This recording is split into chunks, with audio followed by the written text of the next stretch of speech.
Royal media news, बातम्या आणि बरच काही. अजित पवारांच्या अपघातावरून आमदार रोहित पवार यांनी आक्रमक भूमिका घेतली आहे. अजित पवार यांचा अपघात हा घातपात असल्याची शक्यता रोहित पवारांनी उपस्थित केली आहे.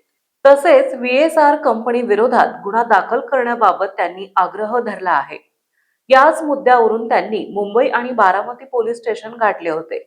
यावेळी हजारो समर्थक आणि शेकडो वकील हे पोलीस स्टेशनमध्ये दाखल झाले. मात्र आता यावर अजित पवार गटातील नेते आणि माजी मंत्री धनंजय मुंडे यांनी नाराजी व्यक्त केली आहे.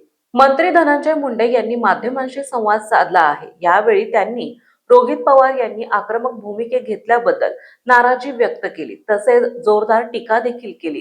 दादांना अग्नी द्यायच्या आधी तुम्ही विलनीकरणाची भाषा बोलत होता, ते काय होते?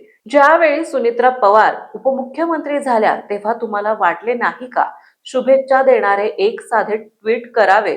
असे अनेक प्रश्न माजी मंत्री धनंजय मुंडे यांनी उपस्थित केले आहेत.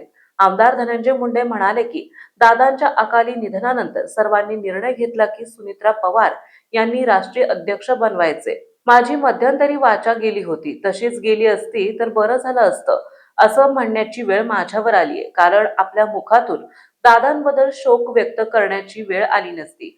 महाराष्ट्राच्या विकासाचा गाडा सुनेत्राताई व्यवस्थित सांभाळतील असा आम्हाला विश्वास आहे. वहिनींना शपथविधीची घाई झाली होती, आम्ही दबाव टाकत होतो असं म्हणणाऱ्यांना माझा सवाल आहे. अजितदादांना अग्नी द्यायच्या आधी तुम्ही विलनीकरणाची भाषा बोलत होता, ते काय होते? ज्यावेळी सुनित्रा पवार उपमुख्यमंत्री झाल्या तेव्हा तुम्हाला वाटले नाही का शुभेच्छा देणारे एक साधे ट्विट करावे? हे राज्यातील मायबाप जनतेला कळत नाही का? असे प्रश्न धनंजय मुंडे यांनी उपस्थित केले.